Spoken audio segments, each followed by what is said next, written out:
We now recognize Ms. Hinson. Thank you, Mr. Chairman, and thank you, Ranking Member Cuellar, for holding this hearing today. Mr. Secretary, thank you for appearing before us. You state in your testimony that the President's budget request prioritizes staying ahead of diverse and complex threats facing the homeland and highlights your, quote, unwavering dedication to protecting the security of the American people. And the President's budget also states that strengthening border security and providing safe and lawful pathways for migration remain top priorities for the administration.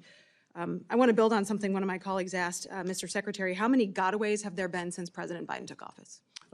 Congresswoman, I will provide that data to you. I don't have the number. You said it, 1.7 million gotaways. So you and the Biden administration over the past few years have reversed the secure policies that were working.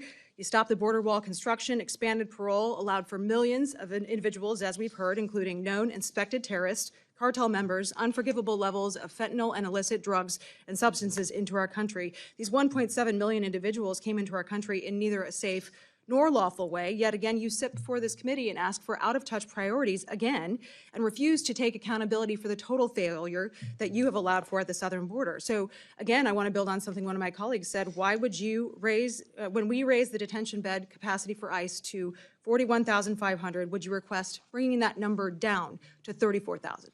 Congresswoman, my answer is twofold.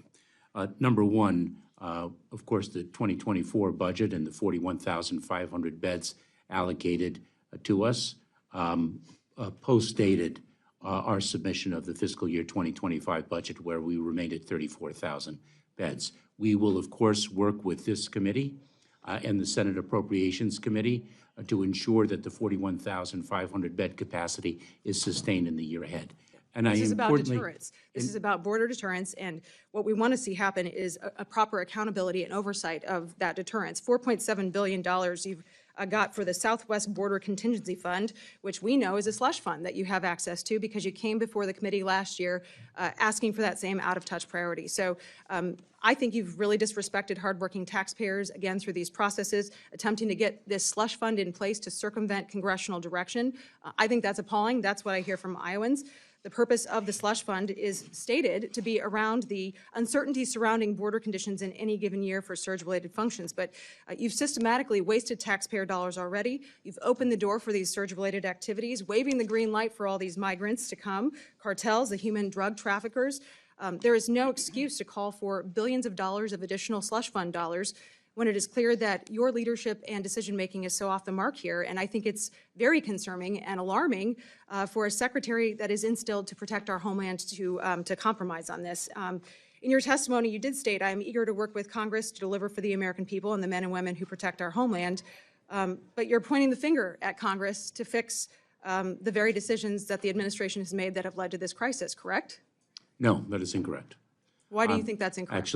Actually pointing to Congress to fix what everyone agrees is a broken immigration system. Congresswoman, you mentioned the 41,500 detention beds that are funded in fiscal year 2024. That is less than the bipartisan Senate bill would have provided. The bipartisan Senate bill would have provided 50,000 The Senate bill also allows the president way too much authority in terms of circumventing all of the legal processes that we do have in place. And we've seen emergency requests for, obviously, the crisis that you and the Biden administration have created purposefully and systematically.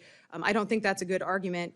You've reversed, again, countless policies that were in place that were working to keep our southwest border under control, opening flood walls for this security crisis at our southern border. Again, unprecedented levels of illicit drugs and deadly fentanyl.